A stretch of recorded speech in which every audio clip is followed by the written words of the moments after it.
Hello दोस्तों, subscribe कीजिए doctor Ranjit Kumar Singh IAS channel को और साथ ही साथ बेल आइकन को भी दबाइए अपने आईएएस की प्रिपरेशन को द बेस्ट करने के लिए।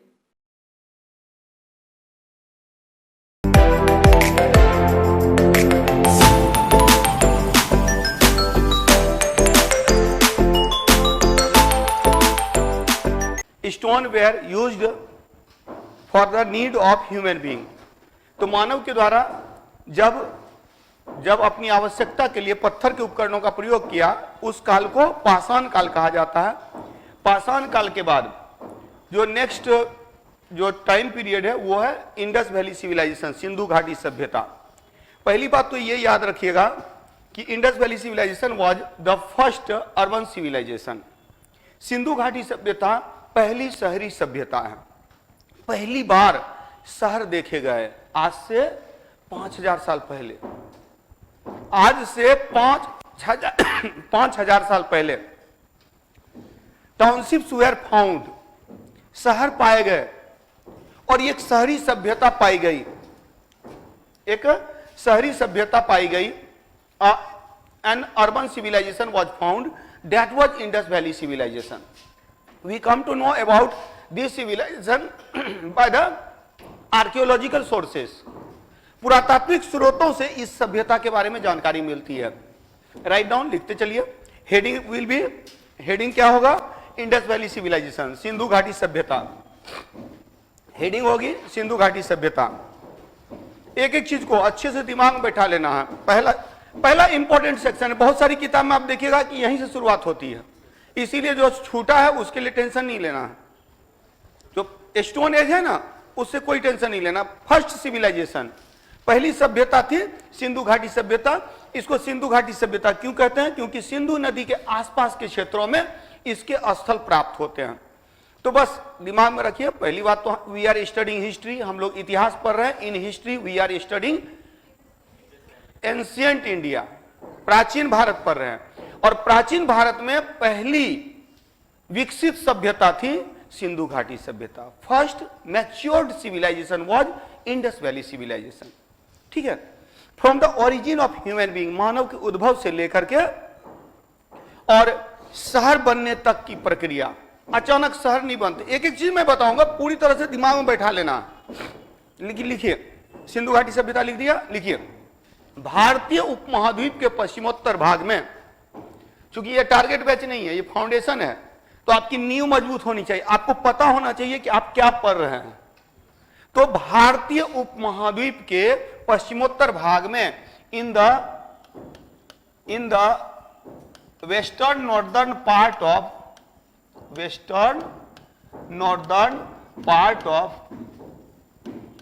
पार्ट ऑफ इंडियन सबकॉन्टिनेंट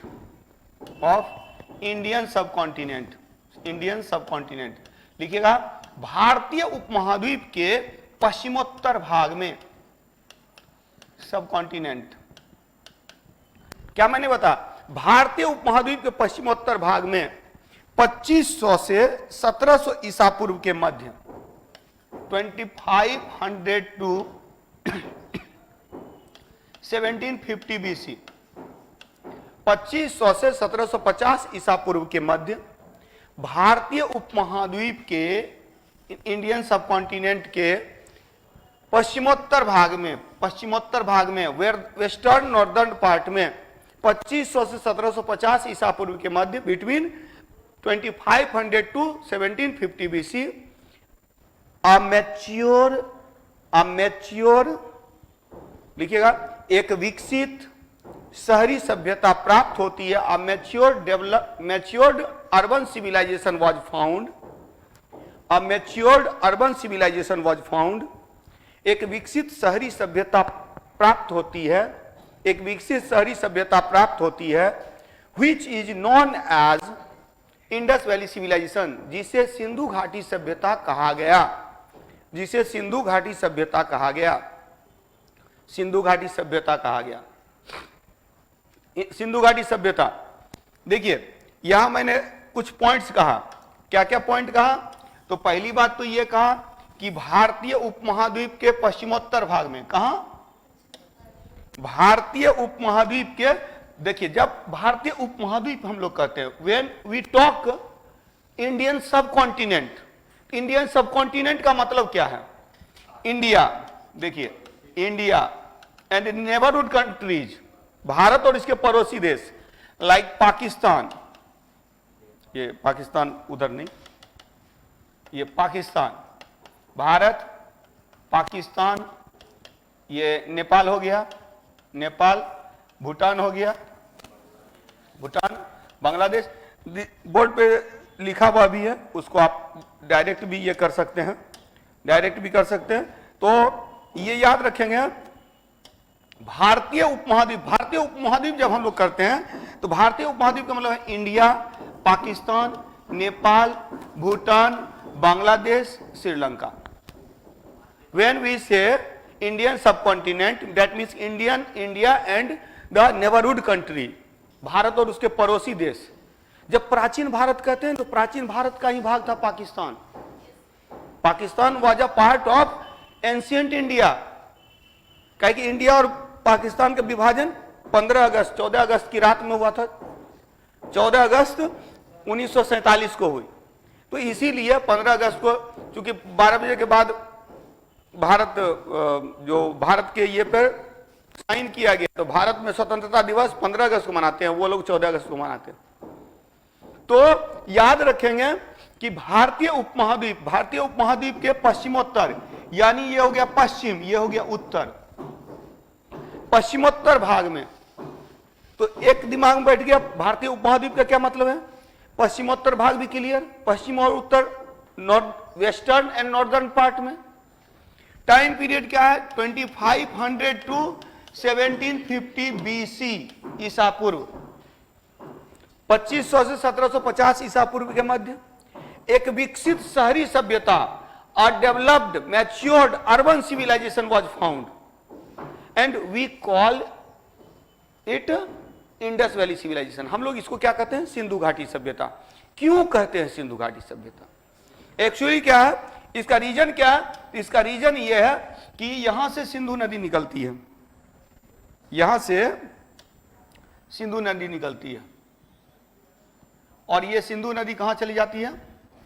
अरब सागर में गिर जाती है।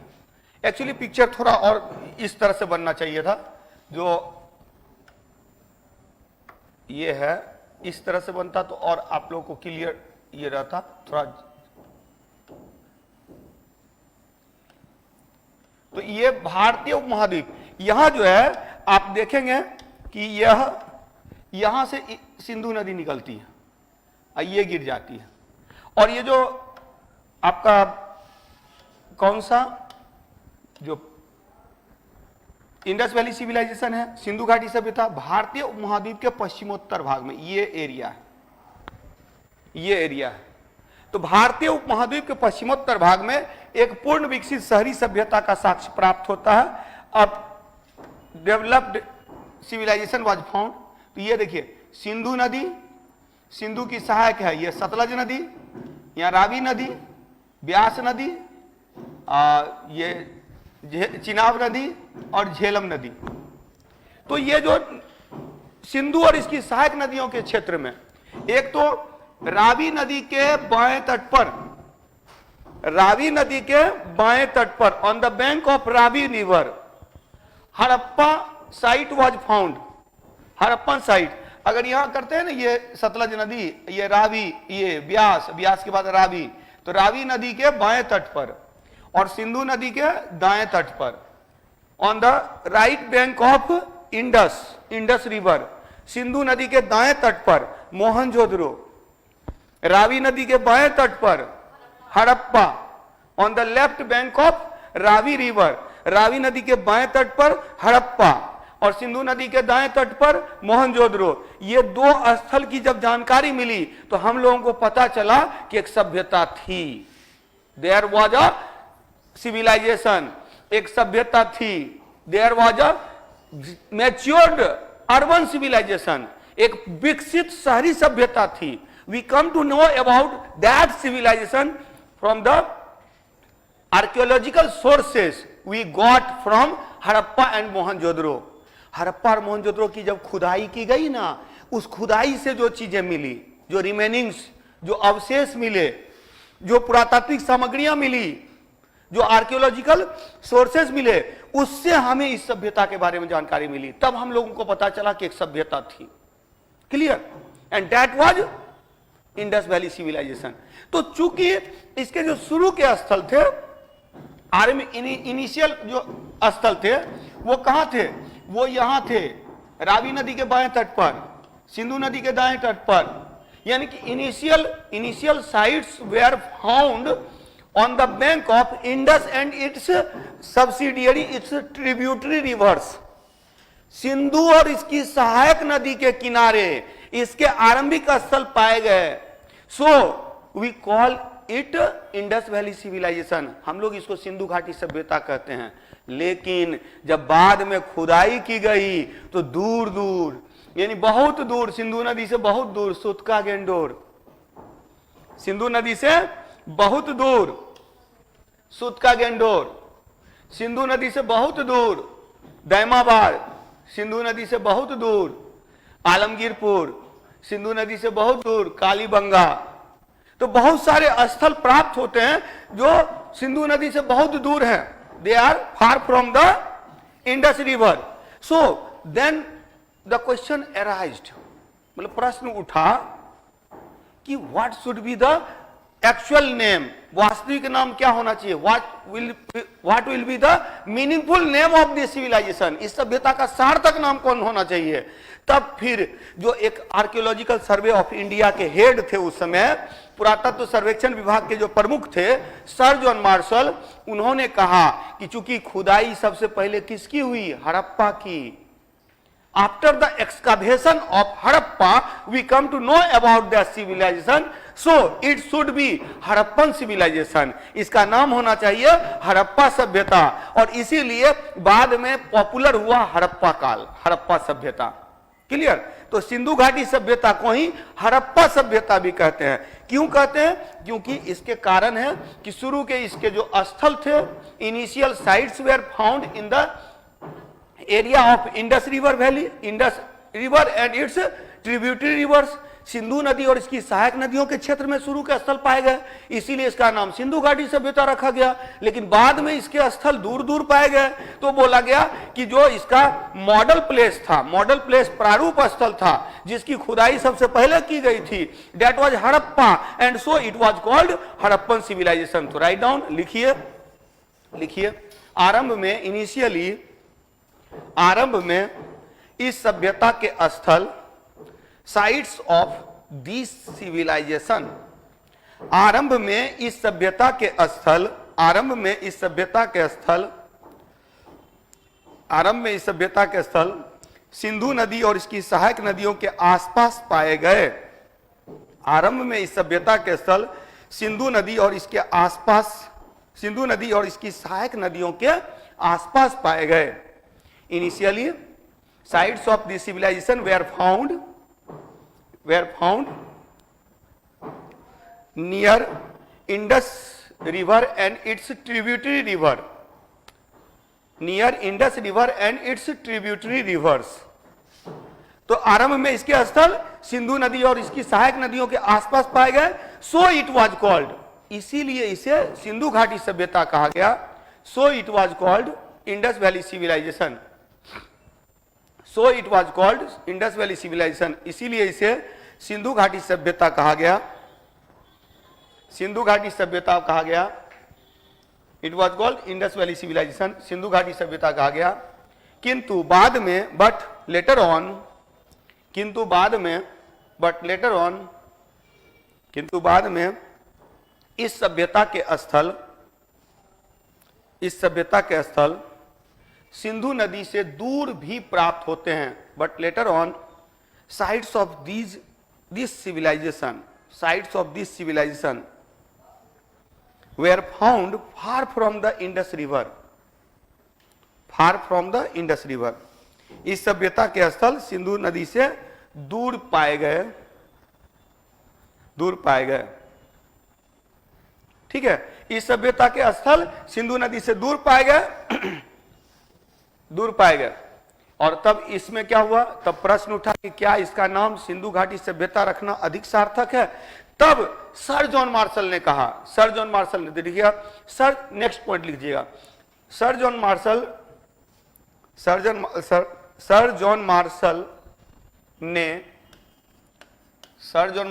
Told that,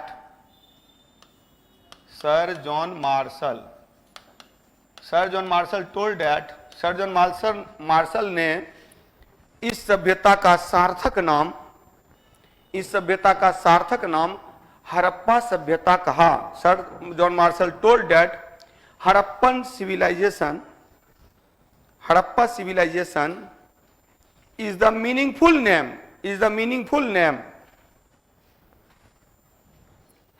sir John Marshall ने इसका सार्थक नाम हड़प्पा सभ्यता कहा, क्योंकि हड़प्पा इसका प्रारूप स्थल था। Harappa was the first site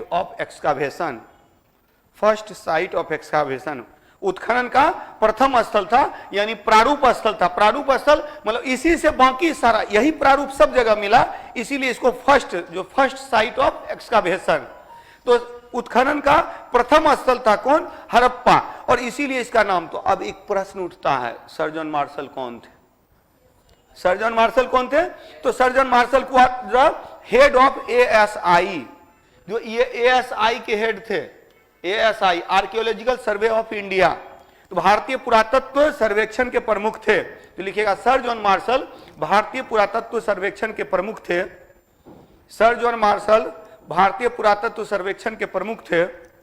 sir John martial was the head of archaeological survey of India, ASI के प्रमुख थे। ठीक है, प्रमुख थे, ये दूसरे प्रमुख बने थे। और तब एक पॉइंट और बनता है, भारतीय पुरातत्व सर्वेक्षण विभाग की स्थापना कब हुई थी? 1861 में। तो नेक्स्ट पॉइंट लिखिएगा भारतीय पुरातत्व सर्वेक्षण विभाग की स्थापना। लिखने में दिक्कत नहीं हो रही है, फाउंडेशन चल रहा है, इसलिए कहीं छूटना नहीं चाहिए। कहीं भी दिक्कत हो पूछ लीजिए, एक एक पॉइंट मैं लिखाऊंगा, एक एक पॉइंट। मार्केट में बुक्स ढेर सारे अवेलेबल हैं, कहीं से भी आप पढ़ सकते हैं, लेकिन जब यहां आए हैं फाउंडेशन पढ़ने, तो आपकी नींव मजबूत होनी चाहिए, एक एक पॉइंट क्लियर होना चाहिए।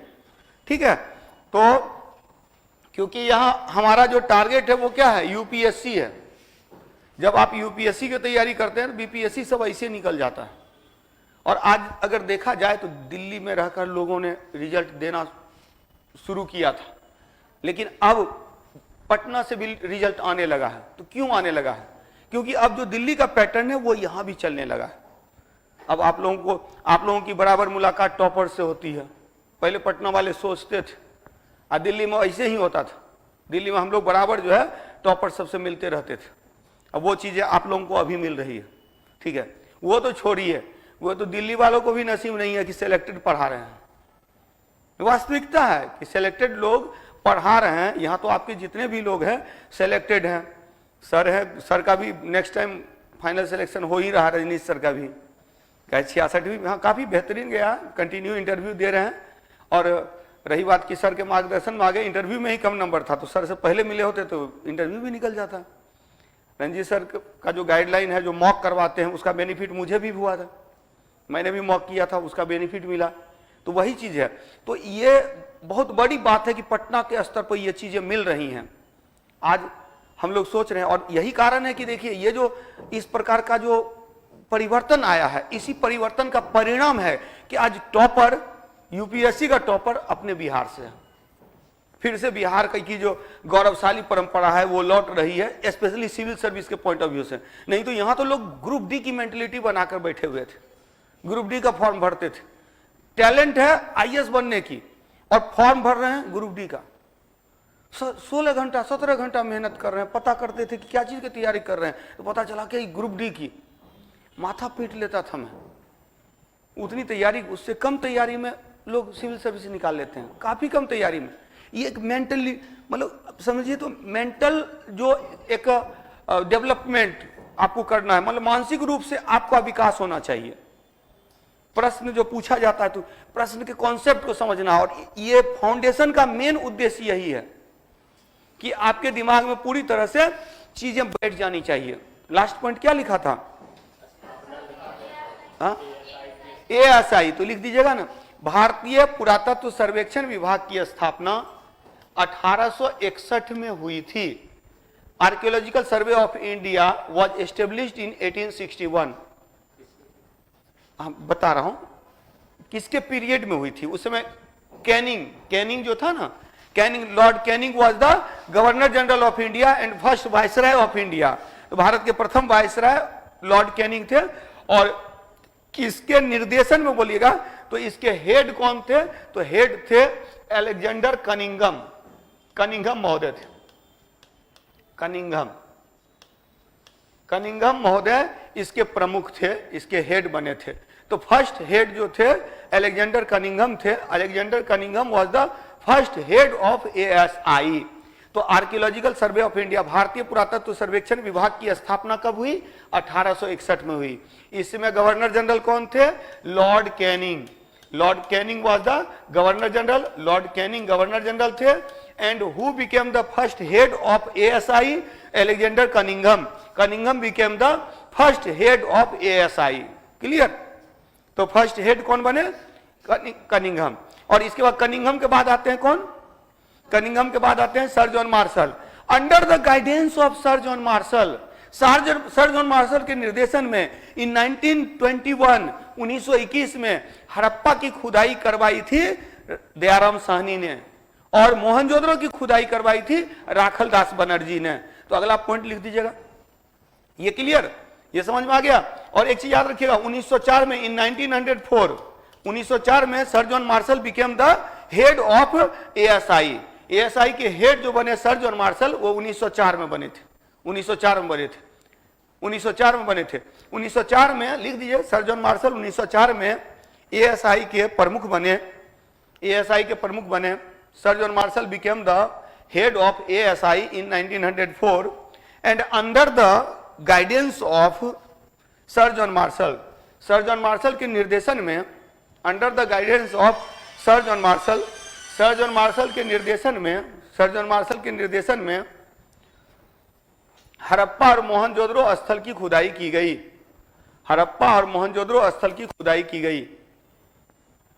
गई। Excavation of Harappa and Mohenjodaro was done. Sir John Marshall के निर्देशन में हड़प्पा और मोहनजोदड़ो की खुदाई की गई। हड़प्पा और मोहनजोदड़ो की खुदाई की गई सर जॉन मार्शल के निर्देशन में। ठीक है? तो सर जॉन मार्शल के निर्देशन में हड़प्पा स्थलों की खुदाई की गई। क्या कहां क्या लिखे? बने इंग्लिश में, हिंदी में? हाँ। तो sir John Marshall became the head of ASI in 1904। ठीक है? 1904 में। और उसके बाद लिखेगा and under the guidance of sir John Marshall,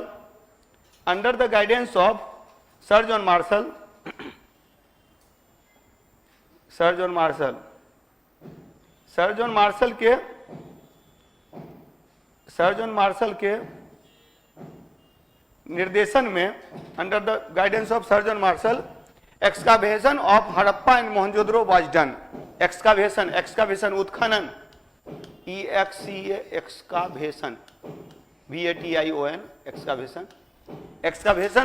excavation of Harappa and Mohenjodaro was done.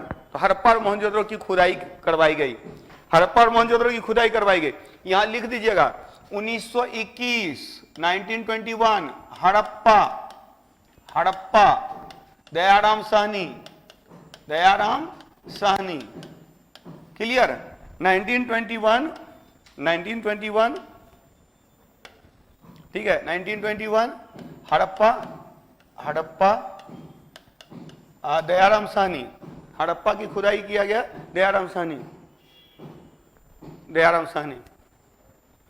Harappa की खुदाई किसने किया? दयाराम साहनी ने। कब किया? 1921 में। ठीक है? 1921 में दयाराम साहनी ने किया।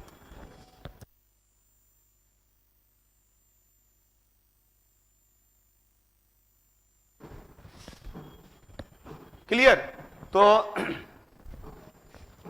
लिखिएगा नेक्स्ट पॉइंट, बात कर ली। तो नेक्स्ट पॉइंट लिखिएगा, तो 1921 में हड़प्पा की खुदाई दयाराम साहनी ने किया था, करवाया था, और 1922 में मोहनजोदड़ो की खुदाई, मोहनजोदड़ो की खुदाई राखल दास बनर्जी ने की, राखल दास बनर्जी ने की। क्लियर? तो 1921 में हड़प्पा की खुदाई दयाराम साहनी ने करवाई, 1922 में मोहनजोदड़ो की खुदाई राखलदास बनर्जी ने करवाई। तो मोहनजोदड़ो की खुदाई किसने करवाया? राखलदास बनर्जी ने। मोहनजोदड़ो मूवी देखे हैं ना आप लोग? हाँ, अब मूवी और अच्छे से समझ में आएगी, कारण कि उसमें पूरा इतिहास को ही कहानी के रूप में एक काल्पनिक कहानी बना दिया गया। A fictional story was done made on the basis of Harappan civilisation. Harappa सभ्यता के आधार पर ही एक काल्पनिक कहानी बना दी गई है, क्योंकि we have nothing in written form for this civilisation. इस सभ्यता के बारे में हमारे पास कुछ भी लिखित साक्ष्य नहीं है। So it is assumption based, इसीलिए ये अनुमान पे आधारित है। तो अनुमान पर आधारित है। तो हम लोगों ने क्या पढ़ा? भारतीय उपमहाद्वीप के पश्चिमोत्तर भाग में, in the northern western part of Indian subcontinent, a civilization अब matured urban civilisation was found, एक पूर्ण विकसित शहरी सभ्यता प्राप्त होती है। That was called Indus valley civilization. उसको सिंधु घाटी सभ्यता कहते हैं। सिंधु घाटी सभ्यता क्यों कहते हैं? क्योंकि सिंधु नदी और उसके आसपास के क्षेत्रों में आरंभिक स्थल पाए गए, लेकिन बाद में देखा गया कि सिंधु नदी से दूर दूर भी स्थल हैं, और इसीलिए सर जॉन मार्शल ने कहा सार्थक नाम होगा हड़प्पा सभ्यता। अगर इतिहास कोई ऐच्छिक विषय भी लेना चाहे ना, ऑप्शनल पेपर अगर लेना चाहे, तो पूरा कॉन्सेप्ट मैं दे रहा हूं। दोनों चीजें होंगी, पीटी प्लस मेंस, जहां भी जरूरत होगी वहां आप उसको कवर कर सकते हैं। अब है हाँ हाँ हाँ हाँ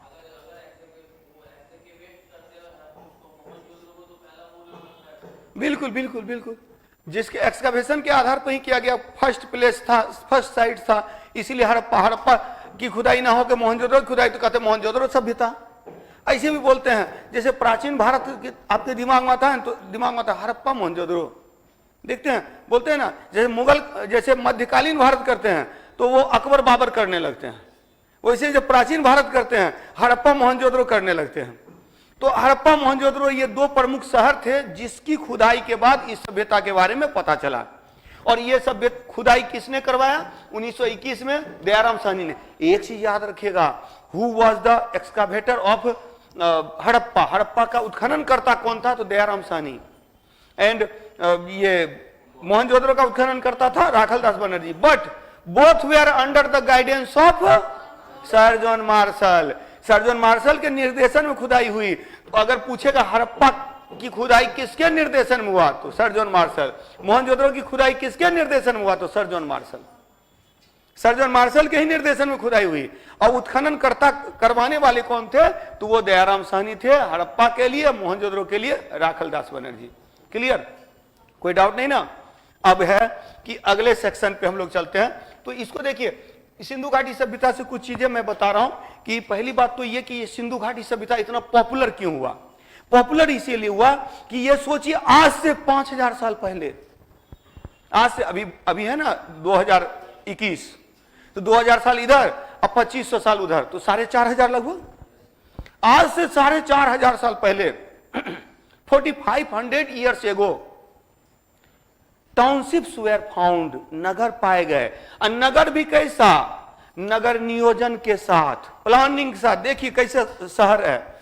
शहर जो है इसमें मतलब समझिए तो सड़कों का जाल बिछा हुआ है, सड़कों का जाल बिछा हुआ है, सभी जगह सड़कें हैं, नाली प्रणाली का विकास किया हुआ है। यानी कि आप देखेंगे कि ये जो घर बने हुए हैं, मतलब कि जो शहर बने हुए हैं, तो हर जगह मतलब कि गली है, इस तरह से क्या है कि हर जगह पर देखिएगा कि जो सड़कें हैं वो एक दूसरे को समकोण पर काटती हैं, सड़कें एक दूसरे को समकोण पर काटती हैं। यानी कि पूरा एक देखिएगा तो प्लान टाउनशिप ही नहीं, यहां पर देखिएगा प्लान टाउनशिप, एक नियोजित शहर पहली बार प्राप्त होता है। सोचिए कि आज हम लोग क्या करते हैं, ग्रेटर पटना, ग्रेटर नोएडा, ये जो प्लानिंग करके बसाते हैं ना शहर, ऐसा हड़प्पा वाले आज से 4500 साल पहले करते थे कि यहाँ ये चीज होगा, यहाँ ये चीज होगा, सड़कें एक दूसरे को समकोण पर काटेंगी, नालियां जो है सो सड़क के किनारे नालियां बनेगी। आज हम लोग बनाते हैं, ये आज से 4500 साल पहले बना रहे थे। यानी कि इसकी खासियत थी नगर नियोजन, जिससे इस सभ्यता के बारे में पता चलता है। इसकी खासियत थी मोहनजोदड़ो से विशाल स्नानागार मिला है, नहाने का प्लेस, बाथ प्लेस देख रहे हैं उत्तर दक्षिण के डायरेक्शन में है, ये बाथ प्लेस, नहाने का स्विमिंग पूल मतलब उस समय पाया गया। तो सोचिए कि कितना डेवलप्ड था। तो बाथ प्लेस वो भी, इसमें जो प्रयोग हुआ है, इसमें जो दीवार बनाने में जो प्रयोग किया गया है, सोचिए कि अभी भी मतलब वो लीक नहीं किया है। यानी कि इतना डेवलप्ड फॉर्मेट में है कि सभी जगह से लगभग सभी से बाथ प्लेस है। देख रहे हैं इधर से सीढ़ी बना हुआ है, इधर से सीढ़ी बना हुआ है, दोनों साइड से सीढ़ी बना हुआ है, ये जो है ठीक है, स्टेयर्स हैं बहुत साइड से, नॉर्थ और साउथ से, और ये जो है सो जो पक्के स्नानागार यानी कि स्विमिंग पूल टाइप की स्थिति, तो ये पाई गई लगभग सभी स्थलों से। और इसमें भी सबसे बड़ा जो बाथ प्लेस है वो मोहनजोदड़ो का है। इसके बाद देखते हैं इस सभ्यता के उत्खनन से एक बहुत खास चीज है कि कांसे की नर्तकी की मूर्ति प्राप्त होती है। यह हड़प्पा से प्राप्त हुई, मोहनजोदड़ो से प्राप्त होती है कांसे की नर्तकी की मूर्ति, ब्रॉन्ज डांसिंग गर्ल की मूर्ति। और ये अपनी इसका जो कलाकृति जो ये जो निर्माण किया गया है, यानी इसकी जो चिकनाहट है, ये एक तरह से कहिए कि सरप्राइज करता है कि उस समय कांसे की मूर्तियां बनाना लोग जानते थे। यानी कि मेटलर्जी की उनको जानकारी थी, धातु कर्म की उनको जानकारी थी, धातु कर्म की जानकारी थी। आप इसी समय देखेंगे कि एक पाशुपति शिव का एक साक्ष्य मिला है, एक मूर्ति मिली है। इसमें बीच में देखिए योगी की मुद्रा में एक व्यक्ति बैठा हुआ है। इस साइड में देखिए ये हाथी और नहीं, ये भैंसा और गेंडा, ये सिंह है, इस तरह से ये सिंह है, देखिए ये भैंसा है और ये एक सिंह वाला गेंडा है। और इधर क्या है, ये बाघ है, ये हाथी है, बाघ और हाथी है। और नीचे में देखिए हिरन है, सेम इधर। तो ये टूटा हुआ भाग है जिससे पता चलता है कि दो हिरन नीचे दो हिरन है। योगी की मुद्रा में एक व्यक्ति बैठा हुआ है। यानी कि कहने का अर्थ है कि कल्चरल डेवलपमेंट का भी यहां पर एविडेंस मिलता है, सांस्कृतिक उत्थान का भी साक्ष्य मिलता है। और ये पशुपति शिव का भी साक्ष्य कहां से मिला है, मोहनजोदड़ो से मिला है। मोहनजोदड़ो से क्या क्या मिला, विशाल स्नानागार मिला है, कांसे की नर्तकी की मूर्ति मिला है, और इसके बाद पाशुपति शिव। इसी को पाशुपति शिव या इसी को सर जॉन मार्शल ने आद्य शिव कहा, शिव का पहला रूप। चारों ओर पशु है, बीच में व्यक्ति है, पशुपति है, तो पाशुपति के रूप में इसकी पहचान की गई है। क्लियर। इसी तरह से नेक्स्ट देखते हैं। और यहां पर जो मुहरें, लगभग सभी जगह से मुहरें मिली हैं। अब मुहरों में क्या है कि मुहरों में देखिए जनरली चित्र अंकित है, लेकिन इसके अलावा देखिए यहां पर कुछ लिखा हुआ भी दिखाई देता है, यानी अधिकांशतः जो मुहरे हैं, मुहरे मतलब सील, मुहर कौन यूज करता है, व्यापारी लोग यूज करते हैं। सबसे ज्यादा मुहर मोहनजोदड़ो से मिला है, लेकिन सबसे ज्यादा इंस्क्रिप्शन वाला, अभिलेख वाला मुहर मिला हुआ हड़प्पा से मिला है। तो इस सभ्यता से बहुत सारी मुहरें मिलती हैं। मुहर बता रहा है कि व्यापार वाणिज्य विकसित था, trade and commerce were in the developed for, क्योंकि मुहर का यूज आज भी मुहर कौन यूज करते हैं, अपना सामान के लिए, अपनी पहचान के लिए व्यापारी लोग यूज करते हैं। यानी व्यापारी वर्ग काफी मात्रा में थे। व्यापारियों के शासन लगभग 2500 मुहरें मिली हैं, 2500 मुहरें मिली हैं इस काल की। तो वो तो कम ही मिला होगा, ज्यादा यूज होता होगा, बहुत तो नहीं प्राप्त हो पाया। ठीक है, तो यहां से मुहरें प्राप्त होती हैं। उसके बाद एक श्रृंगी पशु, इनके लिए एक पवित्र पशु है, आपने मूवी भी देखा होगा, वो एक इसी तरह का सिक्का उसके पास है, जिसके कारण से एक प्रकार का पास होता था दुर्ग में जाने के लिए। तो वो लोगों ने अपना कल्पना बना लिया, जरूरी नहीं कि वो उसी लिए यूज होता होगा, लेकिन यह है कि एक श्रृंगी पशु इनके लिए पवित्र था, एक श्रृंगी पशु इनके लिए पवित्र था, यूनिकॉर्न इनके लिए पवित्र था। एक दाढ़ी वाले साधु की जो मूर्ति मिली है मोहनजोदड़ो से, यह भी प्राप्त होती है मोहनजोदड़ो से। इसके बाद डॉकयार्ड मिलता है, डॉकयार्ड मिलता है, यानी डॉकयार्ड क्या है, गोदीबाड़ा, जहाज रहने की जगह।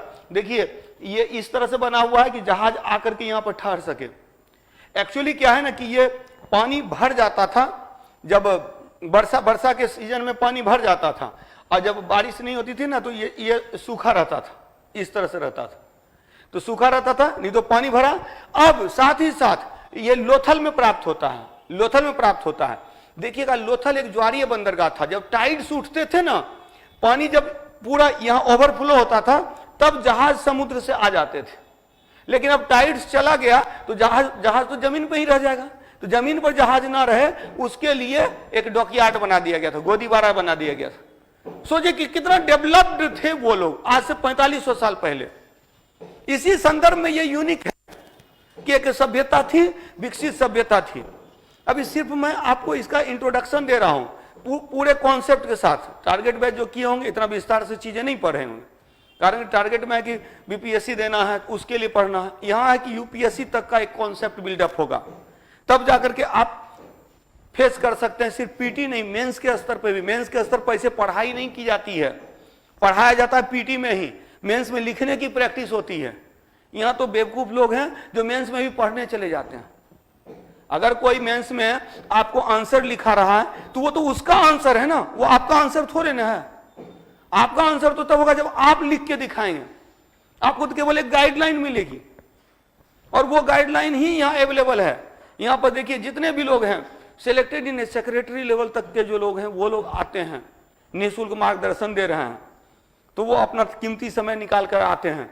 तो वो आप लोगों के लिए बेहतरीन एक चीज तैयार होता है।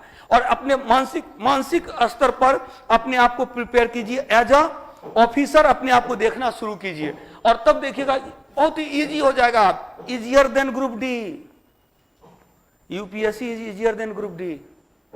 मजाक नहीं कर रहा हूं, ग्रुप डी से आसान है।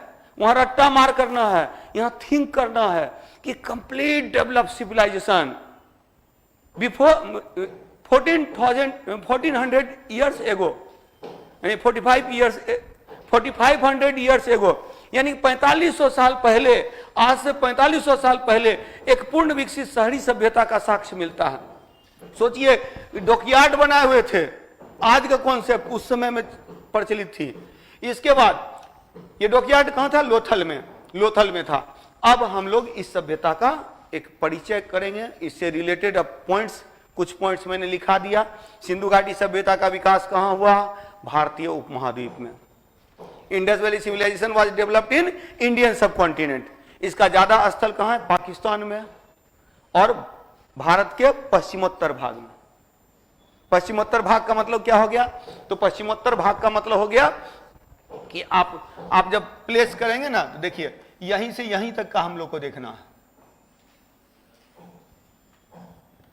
अगर इस तरह से देखेंगे, या अगर हम लोग इस तरह से देखें, जो गुजरात वाला एरिया है, गुजरात वाला एरिया है, और उसके बाद इस तरह से, तो यहां यानी कि महाराष्ट्र, गुजरात, राजस्थान, पंजाब, हरियाणा और थोड़ा सा यूपी, उत्तर प्रदेश, आलमगीरपुर, इतने एरिया हैं। और पाकिस्तान पूरा का पूरा है। पाकिस्तान पूरा का पूरा यही एरिया है इंडस वैली सिविलाइजेशन का। एकदम मैप आपके दिमाग में चलना चाहिए कि कहां पर है इंडस वैली सिविलाइजेशन। यानी पाकिस्तान का पंजाब, पाकिस्तान का सिंध, पाकिस्तान का बलूचिस्तान, इसके अलावा सोरतुघई और मुंडीगाग, सोरतुघई और मुंडीगाग, ये दो प्लेस जो है ना, ये अफगानिस्तान के भी हैं इंडस वैली सिविलाइजेशन में। तो Indus valley civilisation was developed in the region of Pakistan and Indian western northern part and some places of Afghanistan. Clear? तो mostly it was found in Pakistan. ये अधिकांशतः ये कहां पाया गया? पाकिस्तान में पाया गया। और इसके अलावा भारत का पश्चिमोत्तर क्षेत्र और थोड़ा सा अफगानिस्तान का क्षेत्र इसके अंतर्गत था। क्लियर? तो इंडस वैली सिविलाइजेशन के बारे में हम लोग पढ़ रहे हैं, सिंधु घाटी सभ्यता के बारे में पढ़ रहे हैं। तो इसमें एक हो गया क्या? सिंधु घाटी सभ्यता का विकास कहां हुआ? भारतीय उपमहाद्वीप में। दूसरी बात कि यह कैसी सभ्यता थी? पूर्ण विकसित शहरी सभ्यता थी। पूर्ण विकसित शहरी सभ्यता थी। तीसरी बात है, तो इंडियन सब कॉन्टिनेंट में डेवलपमेंट हुआ। It was matured urban civilisation, इसका काल क्या है? तो सामान्य काल है 2500 से 1750। हालांकि कार्बन 14 मेथड में जाएंगे तो 2350 से 1750 के मध्य होता है। 2350 से 1750 के मध्य होता है। अगर कार्बन 14 पद्धति में देखेंगे, कार्बन 14 पद्धति में देखेंगे तो 2350 से 1750। ऐसे इसका जो सामान्य काल है वो कितना है? 2500 ईसा पूर्व से 1750 ईसा पूर्व, 2500 बीसी टू 1750 बीसी। क्लियर? कोई डाउट नहीं ना? तो अब इससे रिलेटेड और पॉइंट को देखते हैं। और कुछ पॉइंट किया हम लोगों ने। एएसआई की स्थापना कब हुई? भारतीय पुरातत्व सर्वेक्षण विभाग की स्थापना कब हुई? कब हुई? 1861 में, 1861 में। Who was the first head of ASI? Alexander Cunningham. Cunningham थे। उसके बाद सर जॉन मार्शल कब बने? 1904 में। और under the guidance of sir John Marshall के निर्देशन में खुदाई की गई थी। किसकी? हड़प्पा और मोहनजोदड़ो की। जब इस सभ्यता के बारे में हम लोग को पता चलता है, 1921 में एक्सकावेशन हुआ। किसका? हड़प्पा का। किसने करवाया? दयाराम साहनी ने। 1922 में किसका एक्सकावेशन हुआ? मोहनजोदड़ो का। किसने करवाया? राखल दास बनर्जी ने। क्लियर? अब इस सभ्यता से रिलेटेड और पॉइंट को देखते हैं। Indus valley. अब देखिए, पहली बात तो हम लोग क्या करेंगे, इसमें दो तीन चीज को देखते जाना है। कि पहला है कि इसका एरिया कहां कहां है, क्षेत्र कहां कहां है। फिर इस सभ्यता के नाम के संदर्भ में अभी ये चर्चा हो चुकी है। क्षेत्र हो गया, नाम वाली चर्चा होगी, ये दोनों चर्चा हो चुकी है। अब इस सभ्यता का विकास अचानक से तो नहीं हुआ, तो कैसे विकास हुआ उस पर जाते हैं। देखिए, पहली बात तो क्षेत्र और कालक्रम। तो सिंधु घाटी सभ्यता का क्षेत्र कहां था? भारतीय उपमहाद्वीप, इंडियन सब कॉन्टिनेंट। इसका कालक्रम क्या है? कार्बन 14 पद्धति से C14 से 2350 से 1750 ईसा पूर्व। क्लियर? इसके बाद नेम में शुरू में इसका नाम रखा गया सिंधु घाटी सभ्यता या सिंधु सभ्यता। बाद में कहा गया क्या? हड़प्पा सभ्यता। किसने कहा हड़प्पा सभ्यता? सर जॉन मार्शल ने। सर जॉन मार्शल ने। क्योंकि प्रारूप स्थल है इसका, जो फर्स्ट साइट ऑफ एक्सकवेशन है, that was Harappa, so it was called Harappan civilisation. Then after that, अब देखिए, सिंधु घाटी सभ्यता अचानक नहीं आई। अचानक नहीं आई। एक बड़ा अच्छा कॉन्सेप्ट मैं अभी बताने जा रहा हूं आप लोगों को कि पाषाण युग, पत्थर का युग था जिसमें पत्थर का प्रयोग किया जाता था।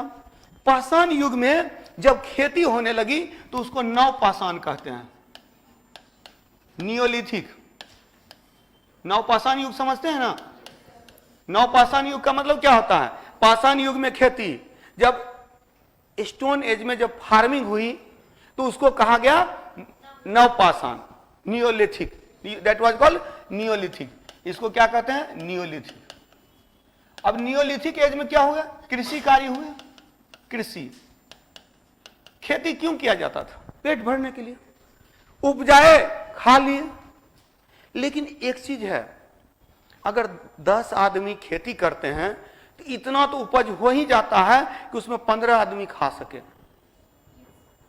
या मान ले रहे हैं परिवार में 10 आदमी है, 10 मिलकर खेती कर रहा है, लेकिन देखा कि 5 आदमी भी खेती करेंगे तो 10 का भरण पोषण हो जाएगा।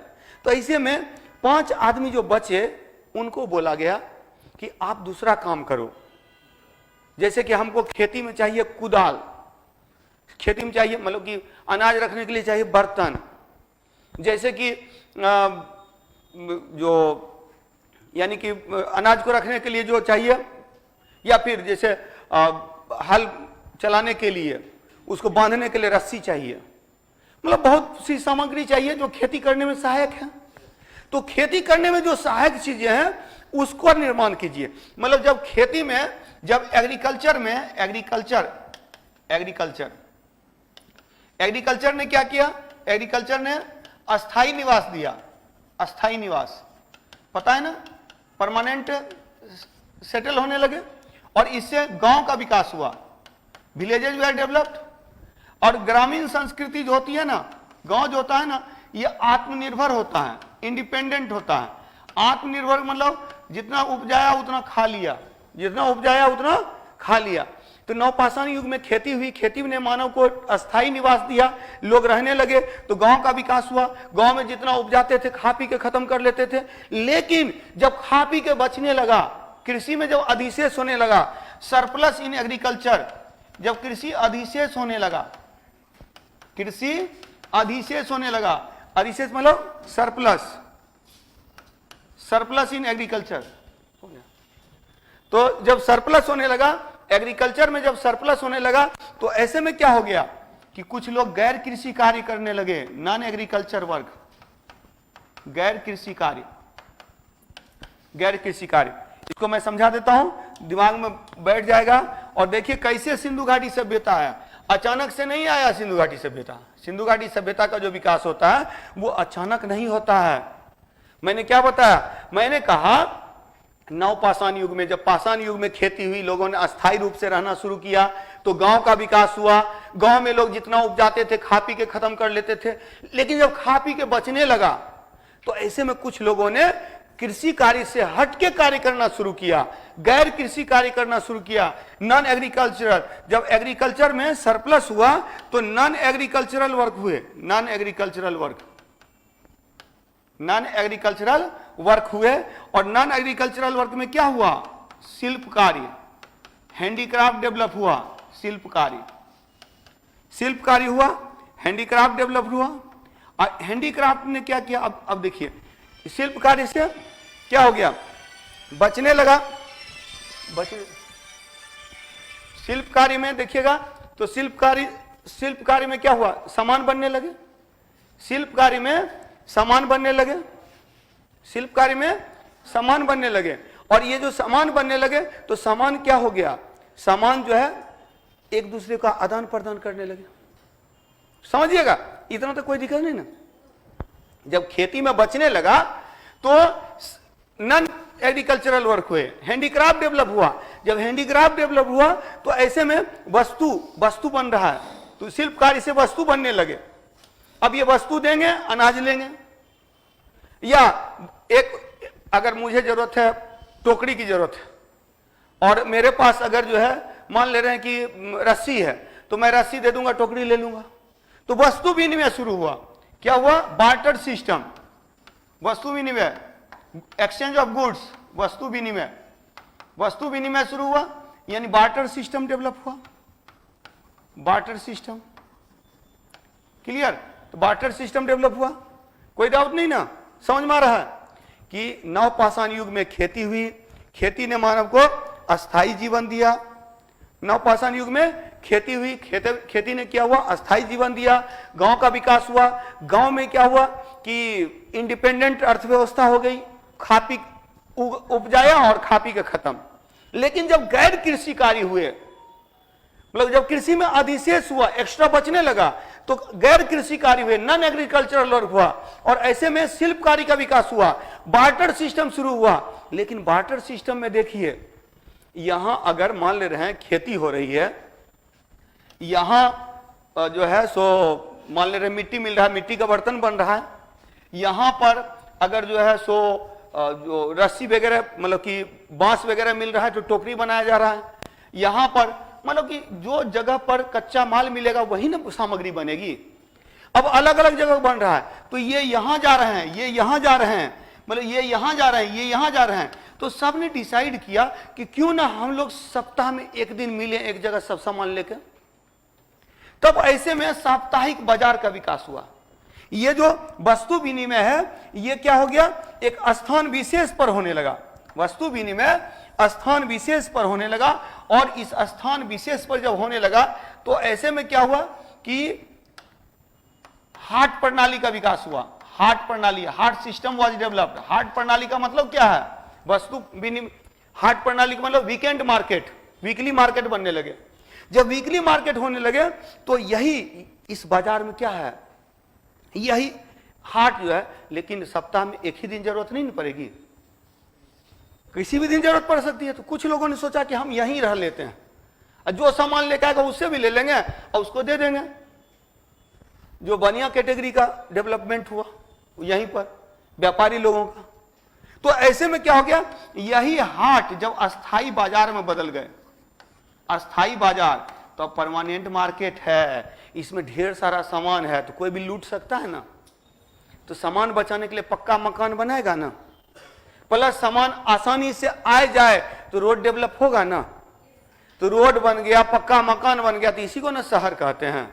तो यही बाजार किस में बदल गया? शहर में बदल गया, टाउनशिप में बदल गया। तो इसी को बोलते हैं शहरीकरण।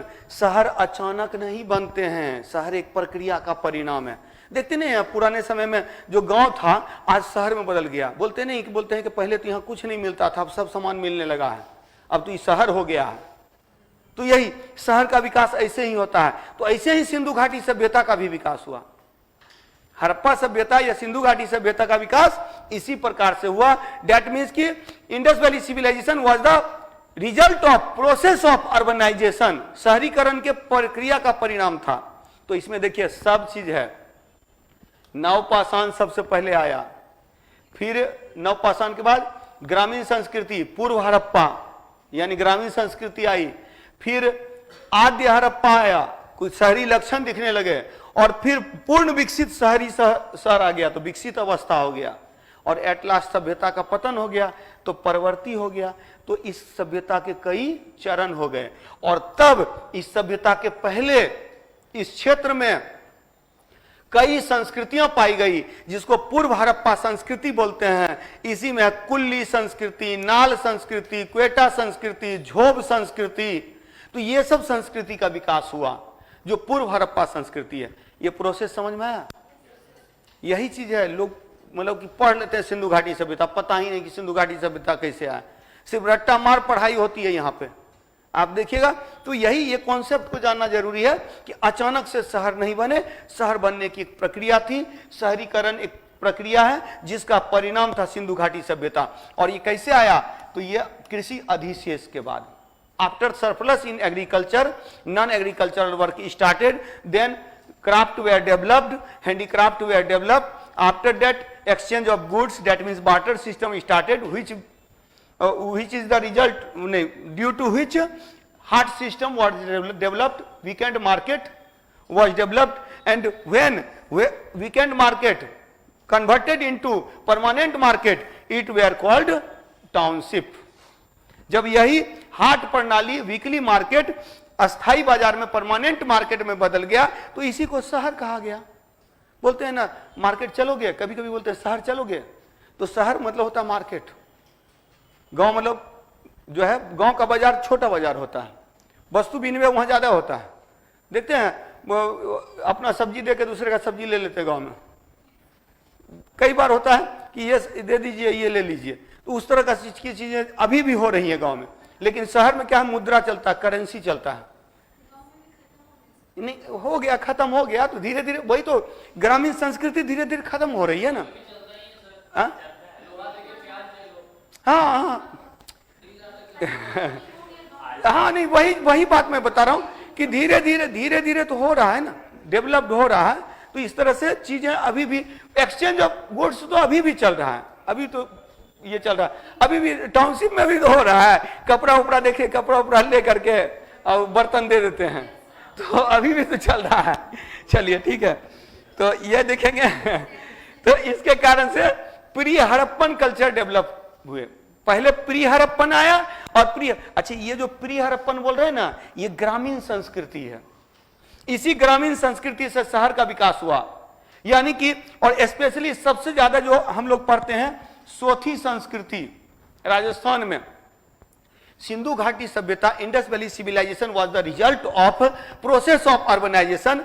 शहरीकरण का परिणाम है। और इस शहरीकरण की शुरुआत कहां से होती है? इस शहरीकरण की शुरुआत होती है इसी क्षेत्र में। सिंधु घाटी सभ्यता, कुछ लोग बोलते हैं ना मेसोपोटामिया वाले आकर के इसको स्थापित कर दिया, वो गलत बोलते हैं। क्योंकि मेसोपोटामिया की सभ्यता और सिंधु सभ्यता में बहुत अंतर है। और इसीलिए मानते हैं कि इसी क्षेत्र में पूर्व में जो संस्कृति थी, आप जब देखेंगे भारत का भूभाग जब देखेंगे, तो इसी में एक संस्कृति की खोज किया था अमलानंद घोष ने। अमलानंद घोष ने एक संस्कृति का खोज किया था। और वो खोज किया था कहां पर? तो वो खोज किया था राजस्थान वाले क्षेत्र में। इस क्षेत्र में खोज किया था, ये वाला क्षेत्र में। अच्छा गुजरात चला गया ना, गुजरात नहीं, राजस्थान में ये वाला क्षेत्र में खोजा था। और इसमें एक संस्कृति की खोज की थी, सोथी संस्कृति। तो सोथी संस्कृति की खोज की थी सोथी संस्कृति की खोज किसने किया था? तो अमलानंद घोष ने किया था। इसको हम लोग नेक्स्ट क्लास में पढ़ेंगे। अभी ये पॉइंट याद रखिएगा कि सिंधु घाटी सभ्यता से पहले की संस्कृति, पूर्व की संस्कृति, यानी सिंधु, लिखिएगा एक पॉइंट लिखिएगा, सिंधु घाटी सभ्यता, इंडस वैली सिविलाइजेशन, सिंधु घाटी सभ्यता का विकास, सिंधु घाटी सभ्यता का विकास, Indus valley civilisation was developed from the pre Harappan civilization. Sindhu घाटी सभ्यता का विकास पूर्व हड़प्पा संस्कृति से हुआ, पूर्व हड़प्पा संस्कृति से हुआ। Developed from pre Harappan civilization या pre Harappan culture, pre Harappan culture. Next point लिखिएगा, भारतीय उपमहाद्वीप में, भारतीय अरब उपमहाद्वीप में, in Indian subcontinent, in Indian subcontinent, भारतीय उपमहाद्वीप में, in Indian subcontinent there were many pre Harappan cultures. अनेक पूर्व हड़प्पा संस्कृतियां थी, अनेक पूर्व हड़प्पा संस्कृतियां थी। भारतीय उपमहाद्वीप में अनेक पूर्व हड़प्पा संस्कृतियां थी। There were many pre Harappan cultures, pre Harappan cultures अनेक थी, जिनमें से कुछ प्रमुख हैं, out of which some important are, out of which, जिनमें से कुछ प्रमुख हैं। There were many pre Harappan cultures in which some important are, in which some important are, जिसमें कुछ प्रमुख है। नंबर 1 लिखेगा, झोब कल्चर, झोब संस्कृति, झोब कल्चर लिखेगा, झोब संस्कृति, JHOB, झोब, झोब संस्कृति, झोब संस्कृति, झोब कल्चर। नंबर 2 लिखेगा, नाल कल्चर, नाल संस्कृति, नाल संस्कृति, नाल कल्चर। नंबर 3 में लिखेगा, क्वेटा संस्कृति, क्वेटा कल्चर, क्वेटा कल्चर। और नेक्स्ट लिखेगा, कुल्ली संस्कृति, KULLI, यहां कुल्की हो गया, कुल्की नहीं, कुल्ली, KULLI, कुल्ली कल्चर, कुल्ली संस्कृति। और नंबर 5 में सबसे इंपॉर्टेंट है, सोथी कल्चर, सोथी संस्कृति, सोथी संस्कृति। क्लियर? सोथी कल्चर, सोथी संस्कृति। तो इसमें सबसे इंपॉर्टेंट है कौन सा? सोथी संस्कृति, सोथी संस्कृति। Sothi culture was most important culture, it was, मतलब ये सब ऐसी संस्कृति, इन संस्कृति जैसे पाकिस्तान वाले एरिया में, बलूचिस्तान वाले एरिया में झोब, नाल, क्वेटा, इन सब का डेवलपमेंट हुआ, कुल्ली का डेवलपमेंट हुआ, और भारतीय भूभाग में सोथी संस्कृति का विकास हुआ। और ओरिजिन, उद्भव के बारे में, अब देखिए उद्भव के बारे में कुछ लोग मानते हैं मेसोपोटामिया ने इसको बसाया, कुछ लोग मानते हैं ईरानी बलूची संस्कृति का, ईरानी बलूची, गलत है, ईरानी बलूची संस्कृति का विकसित रूप सिंधु घाटी सभ्यता है। लेकिन ज्यादातर लोग जो मानते हैं, जो सही मानते हैं, देसी प्रभाव में अपना प्रभाव था। पहले ग्रामीण संस्कृति आई, उसी से विकसित होकर के शहरी संस्कृति आई, और इसी में 1853 ईस्वी में एक सभ्यता के बारे में पता चला, सोथी कल्चर के बारे में पता चला, अमलानंद घोष ने। तो लिखिएगा, लास्ट पॉइंट लिखिएगा, अमलानंद घोष ने, अमलानंद घोष ने राजस्थान क्षेत्र में, in Rajasthan region, Amalanand Ghosh in Rajasthan, Amalanand Ghosh discovered, Amalanand Ghosh discovered a Sothi culture in Rajasthan region. Amalanand Ghosh ने राजस्थान क्षेत्र में एक सोथी संस्कृति का पता लगाया, सोथी संस्कृति का पता लगाया। परहैप्स इन 1853, 1853 ईस्वी में, 1853 ईस्वी में सोथी संस्कृति का पता लगाया, सोथी संस्कृति का पता लगाया। ठीक है, तो सोथी संस्कृति का पता लगाया किसने? अमलानंद घोष ने, राजस्थान क्षेत्र में। अच्छा, नहीं 1800 नहीं, क्योंकि 1921 में तो खुदाई ही हुई थी, 1953 में, हाँ 1953 में, 1953। तो सोथी संस्कृति का पता लगाया, सोथी संस्कृति का पता लगाया। क्लियर? सोथी संस्कृति का पता लगाया। Discovered Sothi culture in Rajasthan region which was called pre-Harappan culture in Indian region, जिसे भारतीय भूभाग में पूर्व हड़प्पा संस्कृति कहा जाता है, जिसे भारतीय भूभाग में which was called pre-Harappan culture in Indian region, जिसे भारतीय भूभाग में क्या कहते हैं, पूर्व हड़प्पा संस्कृति कहते हैं, पूर्व हड़प्पा संस्कृति कहते हैं। क्लियर। और इन्होंने बताया इसी से सिंधु घाटी सभ्यता का विकास हुआ। अच्छा एक चीज और लिखेगा, DP Agrawal told that, DP Agrawal ने कहा कि, DP Agrawal told that, DP Agrawal ने कहा कि सोथी संस्कृति का नागरिक रूप, सोथी संस्कृति का नागरिक रूप, नगर में रहने वाले को नागरिक बोलते हैं। लिखिएगा, urban form of Sothi culture is, urban form of Sothi culture is Indus valley civilization. Sothi संस्कृति का नागरिक रूप सिंधु घाटी सभ्यता है, सिंधु घाटी सभ्यता है। सोथी संस्कृति का नागरिक रूप सिंधु घाटी सभ्यता है। That Indus Valley civilization is the urban form of Sothi culture, urban form of Sothi culture. Urban, अच्छा, urban Indus Valley civilization लिखिएगा, urban Indus Valley civilization was developed from